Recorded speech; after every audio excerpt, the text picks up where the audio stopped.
Shree Mataji, a very good morning. Warm welcome to all in our session this morning. As you may be aware, we are having these sessions daily now on the same YouTube channel and the same Zoom link. And the agenda behind these sessions is really to give a brief introduction about what is Sahaja Yoga and how is it different, what is meditation, what happens really in Sahaja Yoga. So these are some of the questions that people normally would like to understand before they start practicing. That is what we try to cover in this 1 hour session. So we'll have today some slides, some discussion on stress, and today's session is really geared a little bit towards the youth, the young folks that are today, we know, that really struggling and going through a very difficult phase because of the environment all around. And but whatever we talk about stands true for all of us, really. And then we'll briefly discuss what is Sahaj Yoga, our internal subtle system, and then we'll go towards meditation. And at the end, if you have any questions or you want to share something, you can do that by maybe writing on the YouTube chat or joining the Zoom link. The Zoom link is also given in the YouTube chat in case you want to join and speak with me. I'll try and answer any questions that you may have. And apart from this session at 8 a.m. in English on Sunday morning, and one at 8 a.m. on Saturday morning, which is in Marathi. So these two sessions on Saturday and Sunday are in Marathi and English, only in mornings. Rest all sessions are in Hindi. So we have three daily sessions, one at 8 a.m. in the morning, one at 4:15 in the afternoon, and one at 7:45 p.m. in the evening. And all sessions are for new folks to understand more about Sahaj Yoga. Apart from this, we have one more session going on daily at 5:30 p.m. This session is for people who have understood the basics and now want to go deeper into meditation.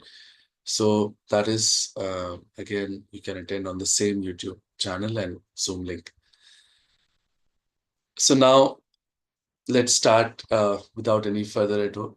So what we'll do is we'll go through some slides. And as I said, these are talking about modern world's problems around stress, etc., and how our young people are really struggling with it.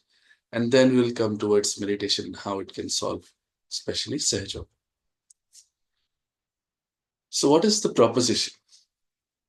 People come to Sahajog for various different reasons. They sometimes come because of some personal problems, or sometimes people just come because they are so stressed out.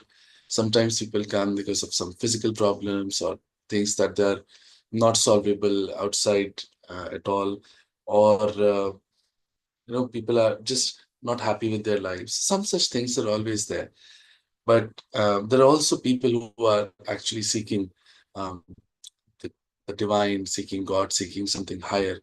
And that class of people also comes. But you'll see that one basic thing that you always want, let's say you are following some meditation or some guru, some organization, you would want a complete well being of yourself. If you are doing and practicing something that is of a higher nature, you would want a balanced life, a de stressed life, and total well being. So this is what we're talking about in Sahaj Yoga. This is the proposition, and this is the minimum that should happen to us. So what we are saying is leading self by inner transformation. So these things cannot happen on the outside. You cannot read the leaves of a tree and say the tree will be all right. It has to be something from the inside in the roots. And we are talking about going to the roots in Sahaj Yoga. That is what it is. So an easily acceptable statement, and everybody would completely agree that in modern times, the students and the young people are under immense pressure. They have so much competition all around, and it's such an aggressive environment that they are living in. Every field, any field you pick up, they are into. Not just education, you can pick up anything, and it's it's a mad race out there.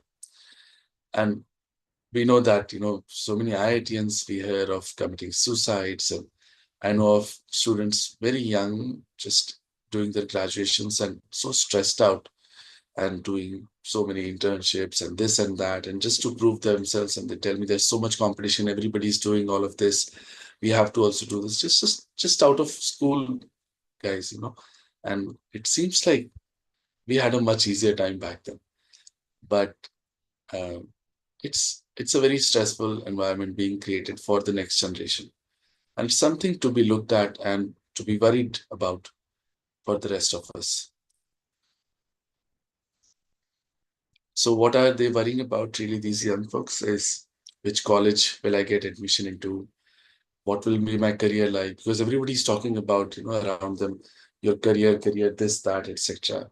And I have to succeed in life. And what will my family think and their friends think? And my mother's relatives' friend is saying that and that, and their children did this, and all sorts of things keep coming up. And then, of course, you have to have a secure job and secure life, and you have to earn this much. This is not enough now in these cities. This is not enough. And, long working hours, people are having so much discussion. I mean, the life that was given to us was not for working long hours, truly. That is not what we are here for. And there is something definitely higher and a purpose to this life than just working in an office. People are already working very hard. And even young people, I mean, college, not in college, school going kids are, I hear that they take to coachings from morning till evening. And even on Sundays, they're not at home.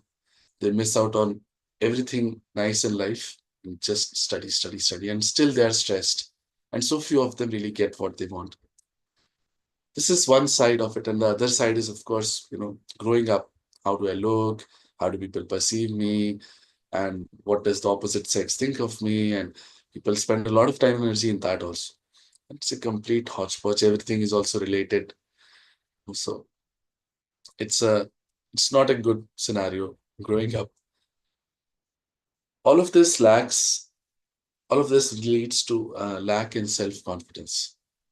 Um, and such people are, find that they're not attentive because there's so much stress. They're all the time thinking, and they become restless also.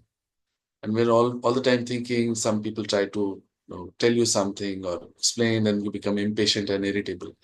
And the elders are just not able to connect. Why is this person acting like this? It was not like this before. What has happened? So such people are also not enjoying their lives really. Obviously, in stress, you're not able to enjoy what you have. Now, effect of stress is something that has been long talked about. Shree Mataji, Nirmala Devi, whose photograph you see right behind me, started Sahaja in 1970. She gave very specific correlations between our lifestyles, our stress, and the exact diseases that you get because of them. And this was back then when there was no such correlation out there. And now, of course, a lot of it is coming out. Many research papers are coming out. Many doctors talk of it while treating their patients. So it's become a common thing now. But even then, you will not be able to specifically tell, what diseases are because of what. But Shumataji is very clearly explained, because our way of thinking and running around and all of this affects us internally in our chakras and nadis, and that leads to specific problems, which are, some of them are mentioned here, which are like diabetes, hypertension, but there are many more. And of course, stress gives you anxiety and tension, and there's a lot loss of sleep. People are increasingly people are taking pills for sleeping. And growing up, I used to feel it, like it's a funny thing. Everybody just sleeps when they're sleepy, right? But that's not true. So many people are facing this problem now. And in Saj Yoga, this, I think I've seen this getting cured in a jiffy. Really, it's very easy, because you get the balance and you meditate and you easily get this. Of course, many of diseases also get cured because of this internal awakening. But that is not the prime goal of Sahaj Yoga. Uh, Because we are in stress, no, as the saying goes, work hard and party harder.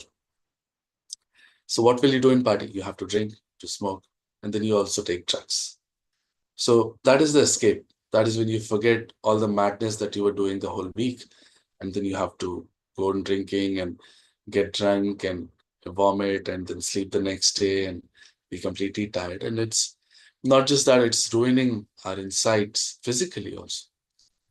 And it's a questionable thing on what sort of society is getting built because of this. The most dangerous part is the drugs, which very, very young people are taking to today. And so one must ask the question, why are they taking this? Because they're not happy in life. There is stress all around. They're not getting the right uh, environment. So they want to run away from it. These are all things that allow us to run away from the reality. What we need to do is not tell them that this is not allowed, but we need to create the right environment for them to not take such things. And that environment change, not just externally, it cannot happen because we cannot say that everybody stop doing what they're doing. So something has to happen inside that does not affect us, uh, that does give us the state where we are not affected from this outside world so much.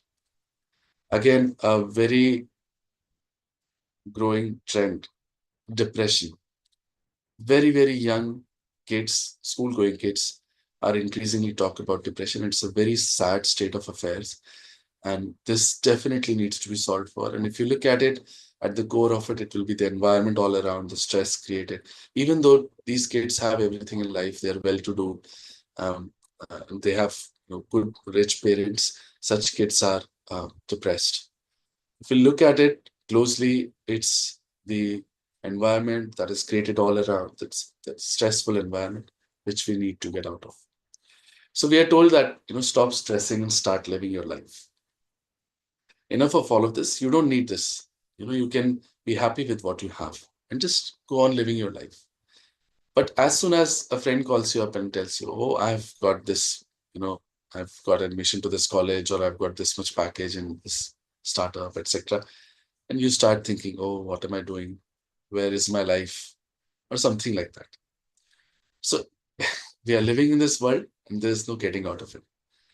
This is just one aspect. It could be so many other things that as soon as you step out, you see somebody doing something and you feel like. So there are many things that lead to stress. Or this is just uh, there's so many examples to be given here. But in a way, what I'm trying to say is that it's just not easy to continue with a thought process that, yes, I'm happy. So what do people do to get out of this madness that is always there? People take to some routines, very strict routines, and jog and exercise, and so that their mind for a while maybe stops thinking. When you're concentrating too much on something physically, your mind stops and you get some sort of a breather. In Sahaj Yoga, we understand balance, and we understand overutilizing something can lead to trouble.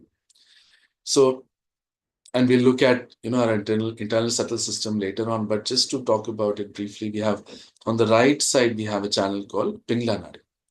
We use that channel for all this futuristic thinking where we take all the stress and I want to achieve this and I want to do that. Already aggressive people who are working very hard, all of that is done with this Pingla Nadi. This is the sun channel.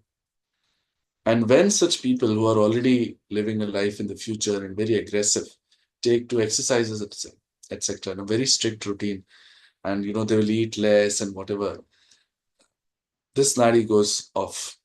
And to balance it, such people get heart attacks on the left hand side.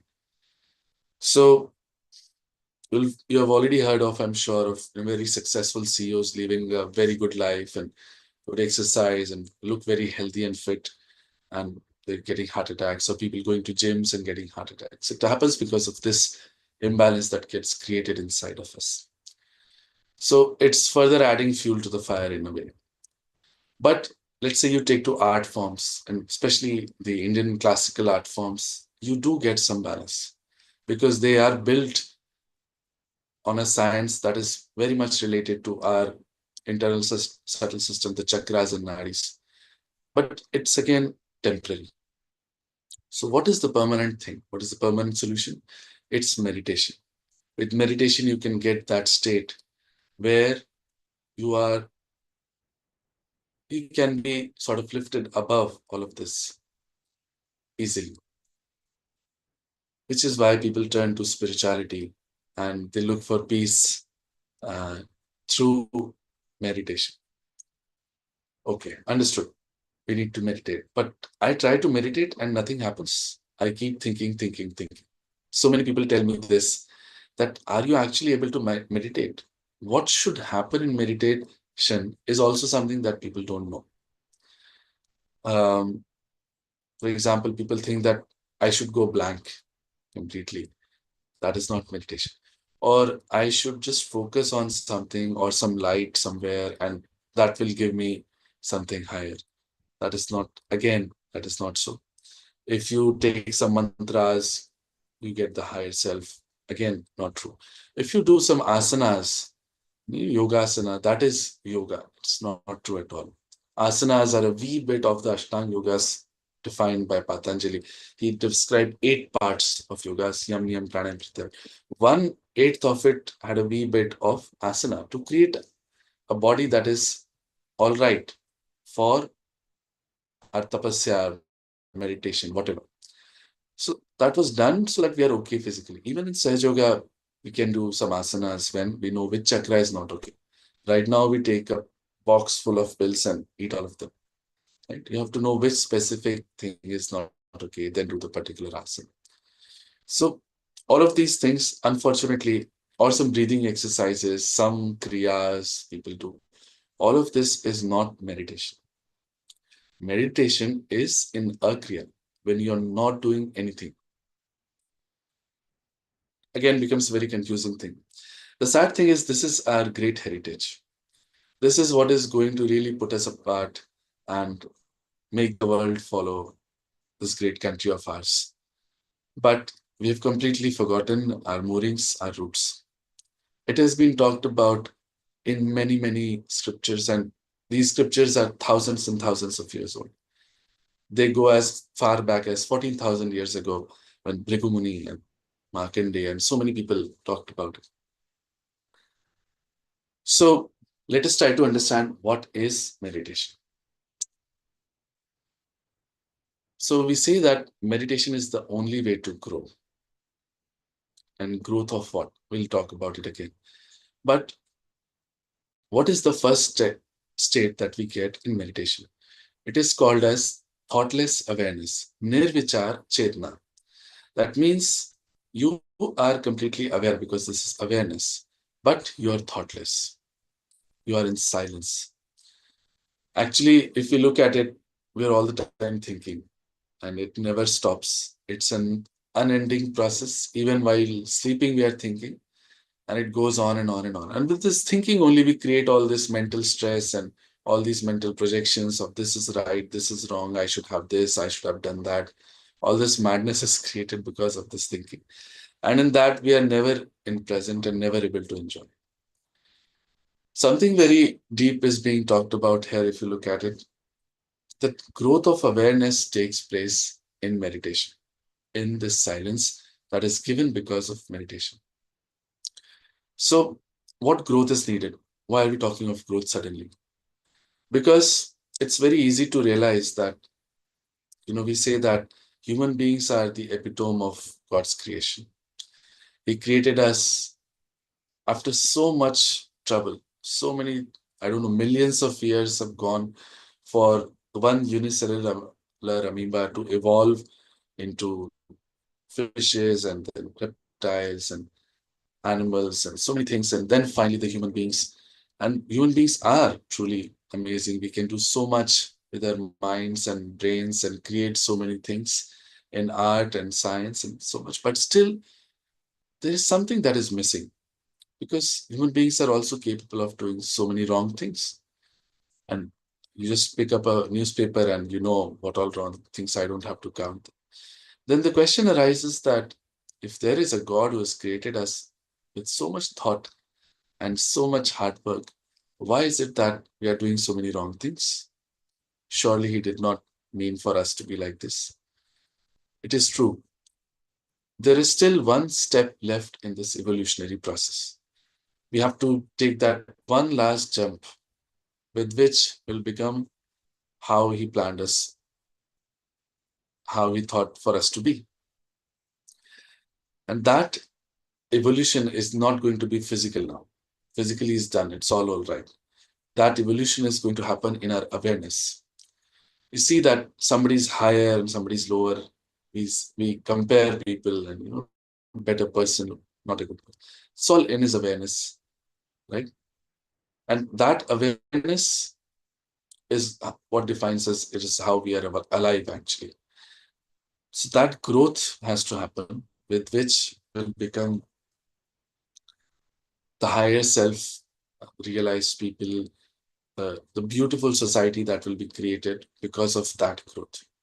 And that is something that is the goal of our awakening, self realization, Kundalini Jagran, spirituality, and religion, and you name it. Whatever we have been doing till now in the name of religion and spirituality, the end goal is this. This is what we have to achieve.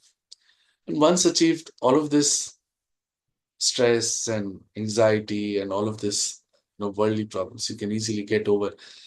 जैसे कहते हैं कि मोह माया से आप ऊपर उठ सकते हैं. You can get out of this mire that is all around. So again, very heavy thoughts and uh, very heavy stuff, but just wanted to give you a brief idea about this. So we say that meditation, coming back to what is meditation. So it is being in the present. So we say that we are thinking all the time, continuously, morning till evening. The only thing that we are doing is thinking. But what are we thinking about? Either something in the past or something in the future. These are the only two things. Even now, sitting here, oh, I should have done this yesterday. Or last year, I could not do this. And then decades ago, maybe you'll go, that person said that to me, etc. And then maybe your forefathers. So this is going on and on. And same in the future, I'll go and do this. I should achieve that. My life should become like this. I should have a house like this. And I should have a job like this. Or I don't know. It just goes on and on and on. So all, and we keep jumping from one to the other, one thought to the other, like a sine wave. We don't even realize that it has changed. And now we are on to the other thing. It just goes on and on and on. So we get that peace of mind only when these thoughts are separated and there's a vilam created, a pause created. And that is when we get the thoughtless awareness. And that is how we can grow in meditation. So, what is so unique about Sahaja? Definitely a question in minds of people who are new here. So, Sahaj Yoga is, in a way, it's nothing new, yet very new. Because it is the same old thing that has been practiced in our great country and the same goal being worked towards of self-realization. In our great country, we used to have one guru giving realization to one shish. And it was all about Kundalini awakening and chakras. You will even find references, if you've seen the old Ramayana, Guru Vashisht gives that gyan to Sri Ram and everybody, everybody shows the chakras inside. So this has been there for very long and talked about in many scriptures, but not very openly, because it was not something that normal people would understand. And maybe the time was also not there. So one guru would take many disciples, make them work really hard, and then select one shish and give realization to them. That has been the culture. And Nath Panthis, etc., have worked a lot on it. Many people talked about it, but were shunned out. For example, Gyaneshwara, a great saint of Maharashtra, wrote Gyaneshwari Gita. And he wrote a complete chapter because people say that Gita does not have a mention of Kundalini. Because Sri Krishna was doing that while he was in the battlefield. That was not the time, and he had to explain something specific. But when Ganeshwara wrote it, he put a whole chapter to it. He explained Kundalini completely, and then the Pandits and Brahmins told that this chapter is Nishid. You cannot read about it. It's not allowed. I don't know why they do this, but this has been like that. Somehow, this great knowledge has been shunned out, maybe because people didn't know what to do about it. So, but it has been there and it's been talked about a little bit. Now, Shrimataji says the time has come for us to get it en masse. Earlier, it used to be, one or two flowers in this great tree of life. Now, the time has come for many to blossom and become fruits. And that time has been described and prophesied in many scriptures again. It talked of Bhrigu 14,000 years ago, he wrote in his book that a time will come when people will get their self realization in their households, living in their household lives, not going to forests and jungles. And he described it beautifully where they would not need hospitals and so many things, he said.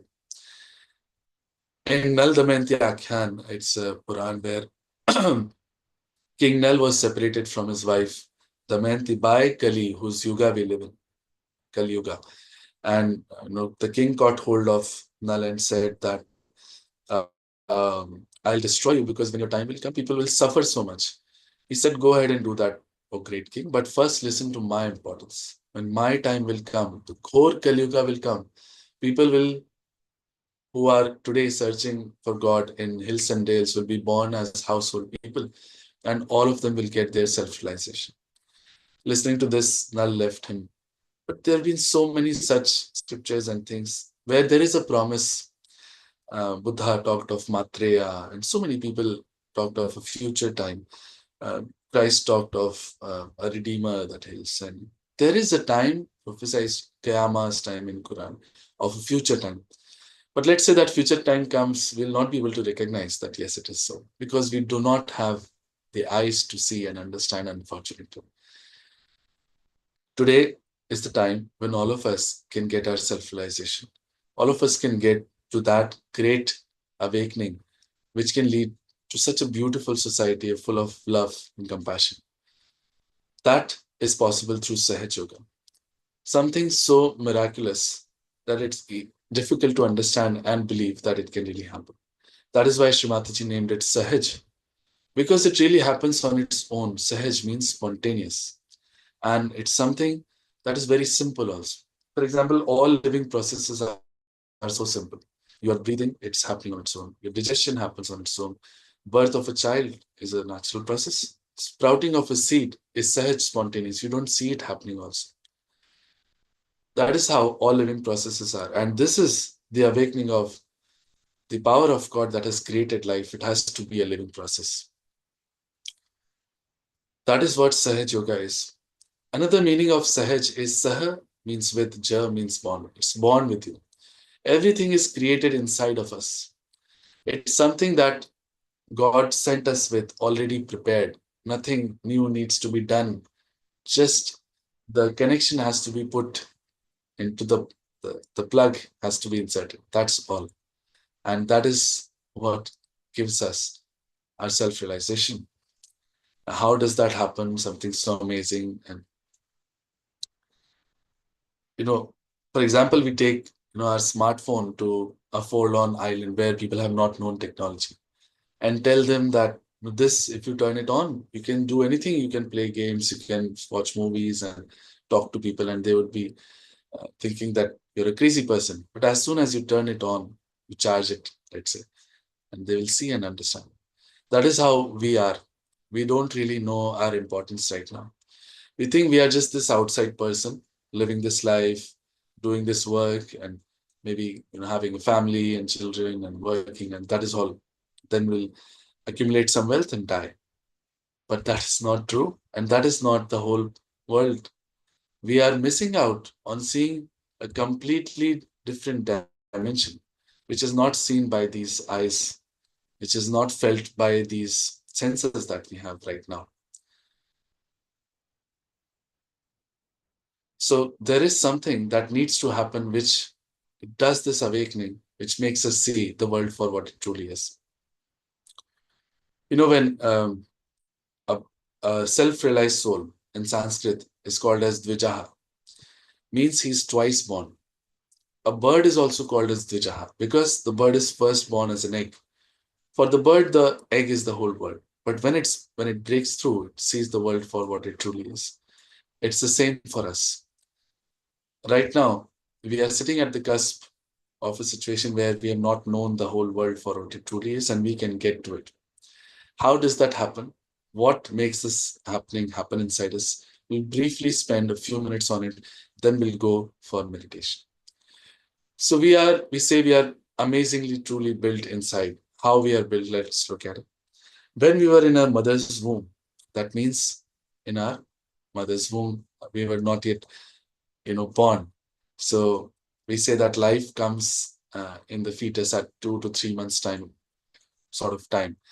And around that time, it's said at 2.5 months or so, the power that created us entered from here at the top of our head. If you have seen very, small children, young toddlers, they have a soft spot at the top of their head because this is the place of this energy to enter inside us. This power entered then and created all of this, which we see here. Whatever creation it did controls the whole of our being. So, because that is the life giving power. When it entered through our brain is like a prism shaped entity. So, refraction happens through a prism, we know, of light. Similarly, that happens for this energy. It gets divided into three parts. One coming from left goes to the right, which is shown in yellow, which is the Pingla Nadi that we talked about. It is the sun channel, it is our future channel, it is our channel with which we work physically, mentally, everything. People who are very futuristic, etc., very aggressive, are too much on working on this channel. It also governs our sympathetic nervous system on the right hand side. Similarly, the power coming from the right goes to the left, which is shown in the blue. It is called as the Ida Nadi. This is the moon channel inside us. It is the channel of our desires. It is the channel of our emotions. It is the channel of the past. So people who are all the time thinking of the past too much, depressed, etc., they work too much on this channel. Now, in the center is what we call as the Sushumna Nadi. This is the path. Here is the path for our awakening to happen. This is the central path. This is the path of the present. And here you see all these chakras are also created, flower-like things. These are, we can call them the energy centers, and they govern our complete being. So all the organs around them are governed by these chakras. Also, they govern our emotional, mental, and spiritual being. On many aspects, they work, and they are governed by several deities who take care of them. So all gods and goddesses truly are inside us. Where they are, we don't know. Truly, we'll get to know in Sahaj Yoga, but not today. We'll not talk about that. So this whole creation is done inside of us. And after all of this creation, the power that created us comes and settles down. Almost at the end of her spine, there is a triangular bone. It is called as the sacrum bone. Beautiful name given by the Greeks. They probably knew there is something sacred about this bone. And here it comes and settles and it makes coils. Coils in Sanskrit is kundal. And she is the mother power. She is our individual mother who's been with us all of our lives and knows every single detail about us. Her only aim is to give us our second birth. That is why she is the mother. So, being the mother energy, she's called as Kundalini. It is the power of pure desire. All other desires inside us are completely impure because satisfying them never gives us the joy and satisfaction in life. Whatever we get, we are not satisfied. But awakening of this Kundalini and piercing through the Brahmarandra again, it gives us our self-realization and the union with the divine and that utmost joy, happiness, and satisfaction that we are looking out for. Now, when this awakening happens, and this happens by the grace of somebody who is realized, you cannot do it on your own. When this awakening happens, the chakras and nadis may have some problems inside right now. For example, if I have a physical problem on my stomach, maybe the Nabhi chakra as is shown here could have some problems. And when this awakening happens, I'll feel the finger of Nabhi chakra, which is shown as number 3, green colored, Maybe, it may itch, or it could have some burning sensation a little bit.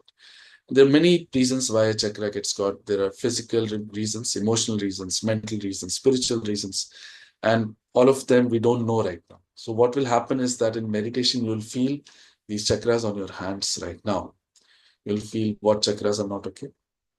But the most important thing that you will verify in yourself is when this awakening happens and this piercing takes place from the Brahmarandra, the all-pervading power of God. We say that God is all around. You know, and we are taught in Hindu religion, kan kan mein Bhagwan. Means every atom, every molecule has God. So where is God? We have not felt him. But for the first time, that power starts flowing through us, and we feel it on our palms and at the top of our head. And this power we feel like cool breeze. Now, a question again comes to our heads: what is this breeze and all of that? Well, it's been described. Adi Shankaracharya wrote his book called Saundari Lehri, means beautiful vibrations. The name itself is beautiful vibrations. He says that when Mother's grace dawns upon us, we feel Salilam, Salilam Chaitanya, means cool, cool vibrations.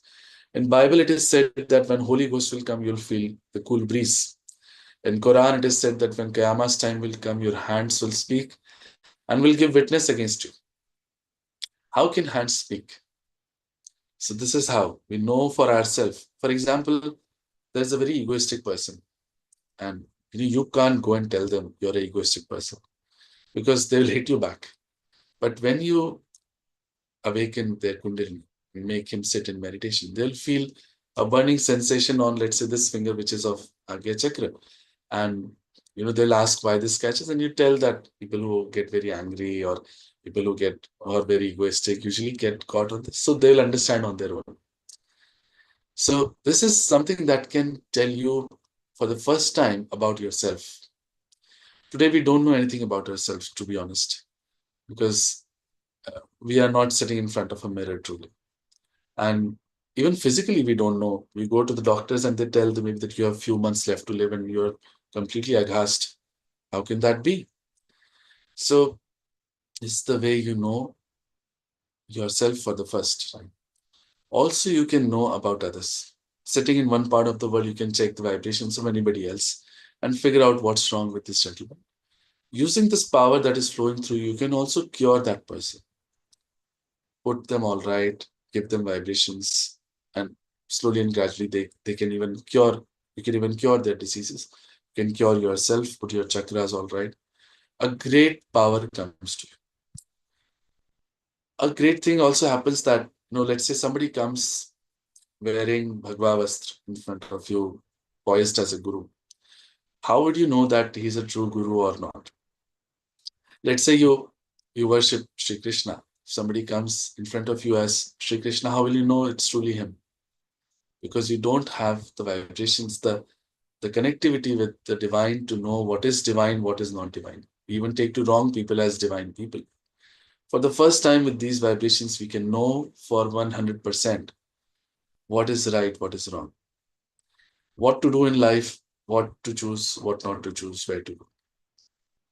So all of this great knowledge comes to us completely free of cost. Sahaja Yoga is completely freely available to everybody. Even at centers and everywhere you go, you're not charged. You cannot be charged for something like this. It is completely invaluable. But it is at the same time so critical that one must stick to it. Otherwise, we don't know where the world is going to. So now, enough talk. Let's go for meditation and let's feel this bliss and this peace that we're talking about. We say that Sahaja Yoga is about a karma. Truly, meditation happens when we are in a karma.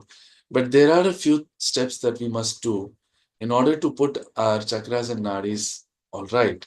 And then it helps the kundalini. And we feel the vibrations much more. So what we'll do is, first of all, if you're sitting on the ground, you can be cross-legged, like as is shown here, and keep both of your palms open in your lap, like this. If you are sitting on a chair or sofa, you can put both of your legs down and keep them separate. It's important to keep them separate, placed on the ground. Then if we are wearing anything tight, you can loosen it. You can take out spectacles, anything in the neck or fingers or waist very tight, you just take them out for the time being. And when we'll meditate, we'll keep our eyes closed the whole time, not open them. Then we'll do some steps to balance ourselves. So what is it? The channels that we saw, the three channels, we need to balance the left and right and come in the center. So we use the five elements that we are made out of and take their help in meditation. So in the first step, we'll put the left hand open in our lap, as is shown here, and place the right hand on the Mother Earth. Left hand on our lap, as is shown, and right hand on the Mother Earth. After this, we'll keep the right hand in our lap and the left hand bent from the elbow towards the sky like this. Right hand in the lap and left hand bent from the elbow towards the sky. Then we'll place both the hands on the Mother Earth.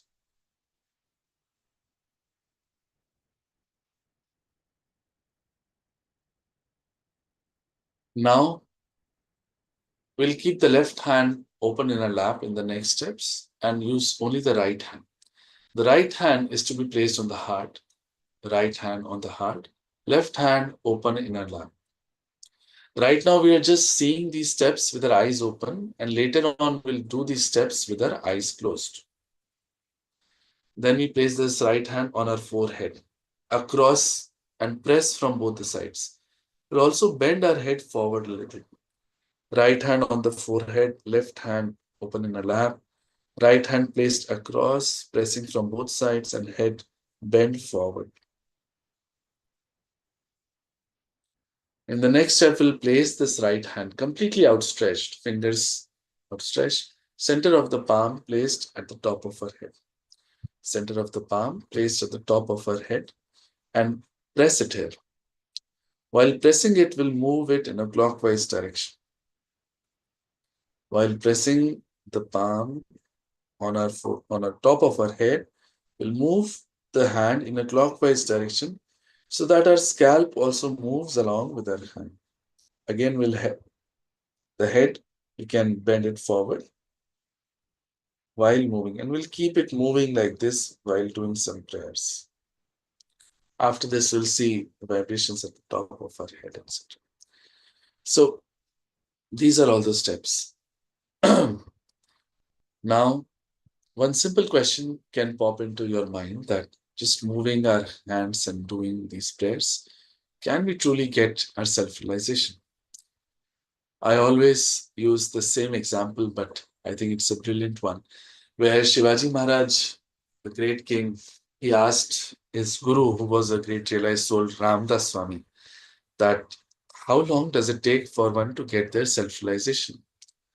The guru asked, how much time does it take for you to take your leg from one side of the horse to the other? So he meant that shan, that very second. But you must have somebody who can give it and somebody who can take it. Shree Mataji's photograph is extremely special. It emanates those vibrations that makes it possible inside us. This great happening possible inside us. For now, we'll take it as a hypothesis and put aside all our doubts and questions. Because if it's truly something so great that we're talking about, then we should not let these thoughts and questions bother us and hinder us and ruin our chances of self-realization. So we'll look at Shree Mataji's photograph with utmost respect and open our palms in our lap.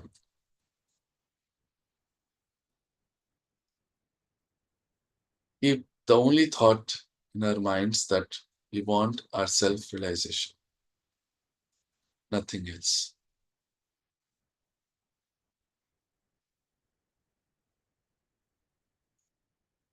Slowly close your eyes now.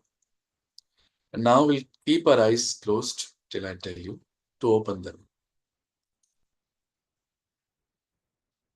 Just see inside what is happening right now. Both our palms open in our lap.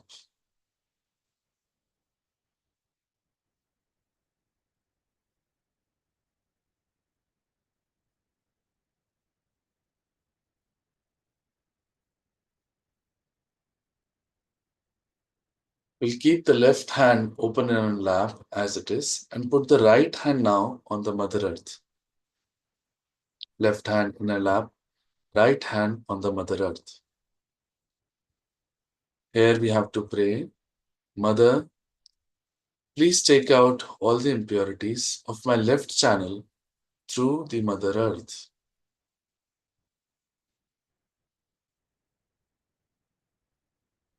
Mother, please take out all the impurities and imbalances of my left channel through the Mother Earth. We shall also bring our attention to our left palm and just see what is happening there right now. Mother, please take out all the impurities and imbalances of my left channel through the Mother Earth.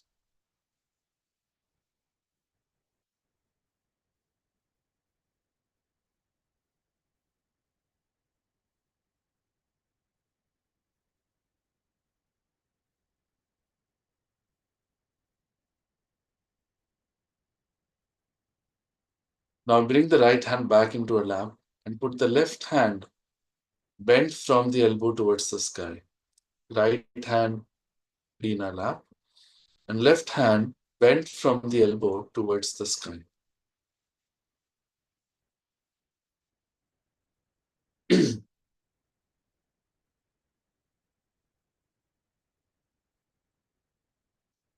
we have to pray, Mother, please take out all the impurities and imbalances of my right channel through the ether element. Mother, please take out all the impurities and imbalances of my right channel through the ether element.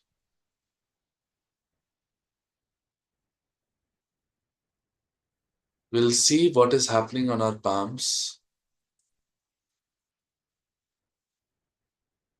Mother, please take out all the impurities and imbalances of my right channel through the ether element.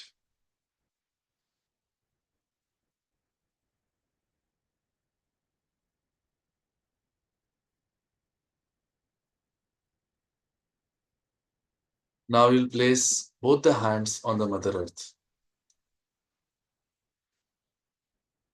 We'll pray, Mother, whatever imbalances are still left in my left and right channels, please take them out through the Mother Earth.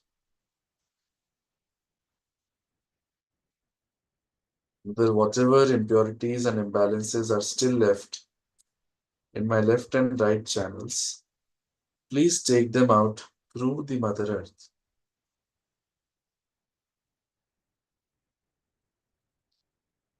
Mother, please bring me into complete balance, into center, into the present.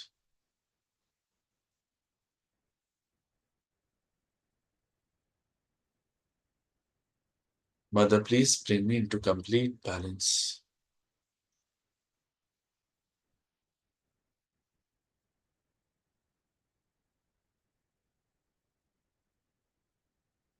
Now we'll bring both the hands back into our lap. Keep the left hand open in our lap as this and put the right hand on our heart. Left hand open in our lap, right hand on the heart. And we'll press it a bit here.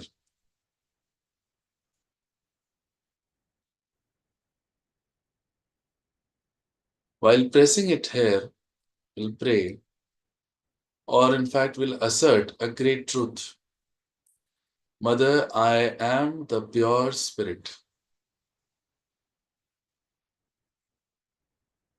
Mother, I am nothing else but the pure spirit. We say it with full confidence because this is the truth. We are not this body, this mind, this position in life, or this personality, these thoughts, this ego. All of this is, as we say, nashwar. It's momentary, fleeting. The only eternal thing is the spirit inside us, which is the reflection of God Almighty in all of us. It is the only eternal thing. So we say it with full confidence, the truth that Mother, I am the pure spirit. Mother, I am the pure spirit. Mother, I am the pure spirit.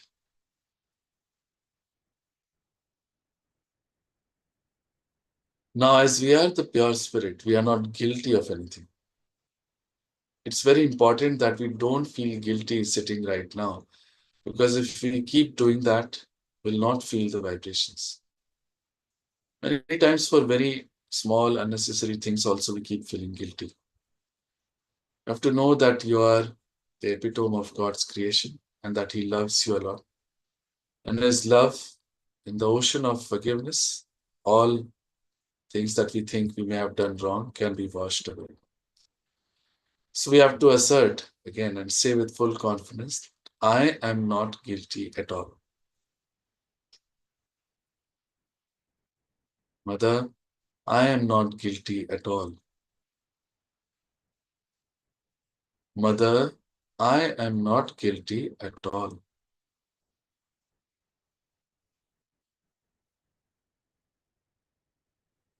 Now we can bring this right hand to our forehead and press it from both the sides. Right hand on the forehead, left hand open in our lap. Right hand pressing our forehead from both the sides, and we'll bend our head forward.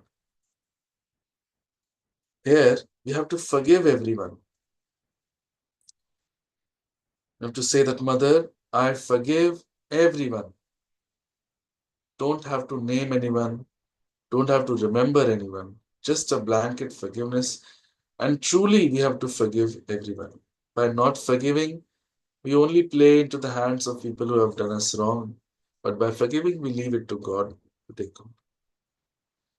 So we say that, Mother, I forgive everyone. Mother, I forgive everyone. I forgive myself as well. Oh God, knowingly or unknowingly, if I have done any mistakes against you, please forgive me.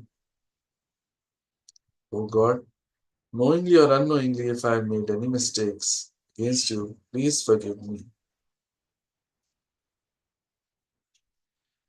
And bring this right hand back into our lap to rest it a little bit.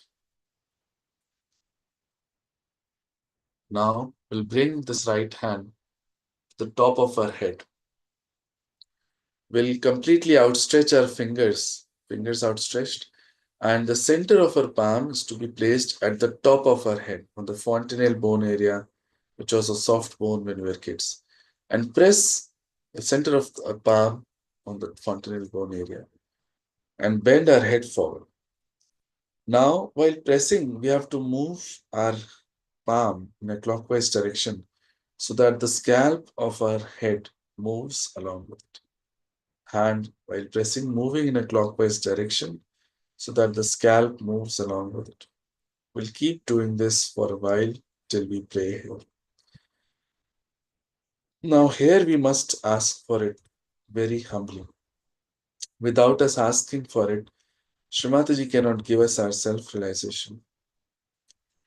So we have to pray, Mother, please give me my self realization. Mother, please give me my self realization. Mother, please give me my Atma Sakshatkar. Mother, please give me my yoga, my union with the divine. Mother, please give me my self realization. Mother, please give me my self realization. Mother, please give me my self realization. Stop moving the hand and bring it back into your lap. Keep both the hands open in our lap and our attention where our hand was. For a few seconds now, sit in meditation.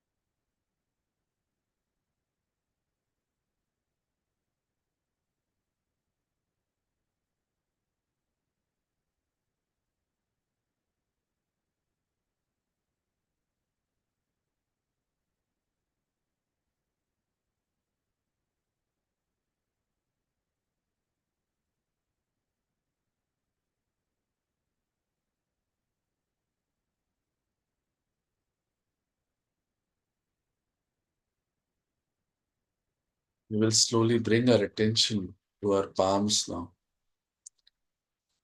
At the center of our palms, see if there's a cool breeze coming.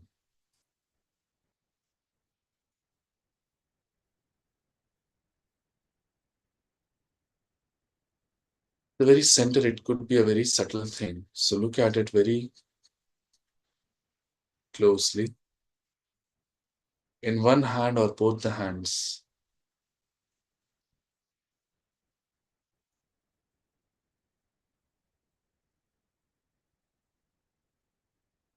Now bring your attention to your fingers. At the tip of your fingers, you might be feeling a little bit of tingling or a bit of burning sensation in one hand or the other hand. These are the chakras that are not okay. You might also be getting some heat in one hand or the other hand, or it could also be possible that the hand gets heavy. These are all because of different reasons inside us. Do not pay attention to that right now. Just look at it. Now, once again, bring the right hand at the top of our head where we had pressed and moved it clockwise, and just raise a few inches above the top of our head. Just few inches above top of our head and move the hand back and forth, left and right.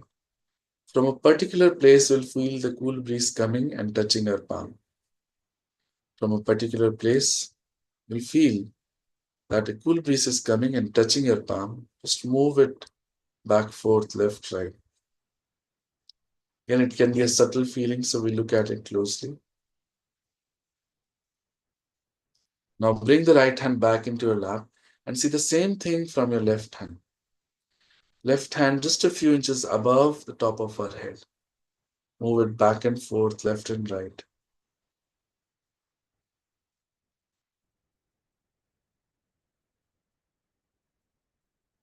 Now, as a last step, put both the hands completely up towards the sky.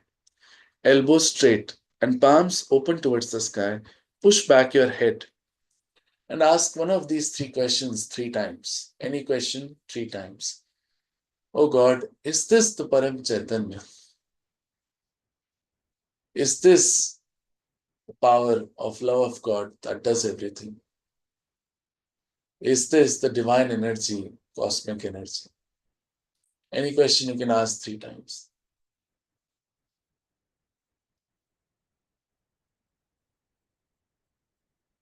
In answer, the vibrations would improve on your hands.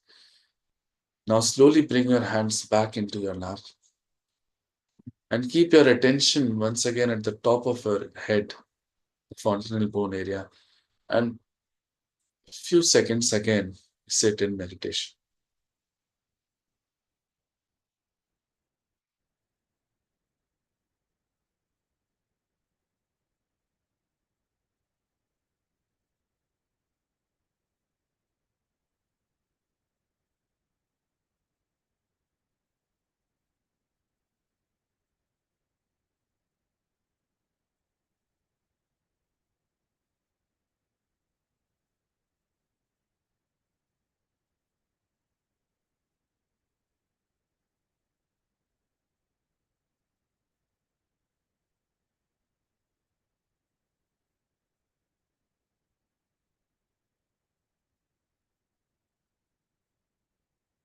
Now we can slowly open our eyes and look at Shree Mataji's photograph.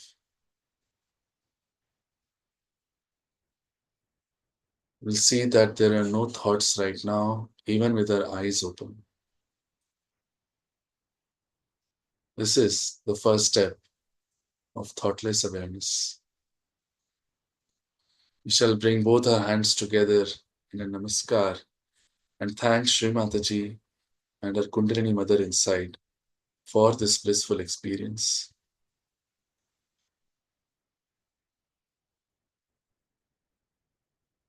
For those of us who have just joined, or it's been 1 or 2 days, I would request you to continue attending these sessions for a while. It helps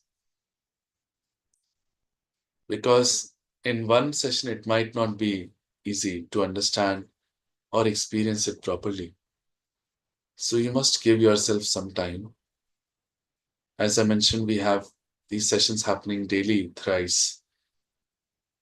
All of them are in Hindi except on Sunday morning and Saturday morning, where on Sunday morning it is in English, Saturday morning is in Marathi. These sessions are at 8 a.m.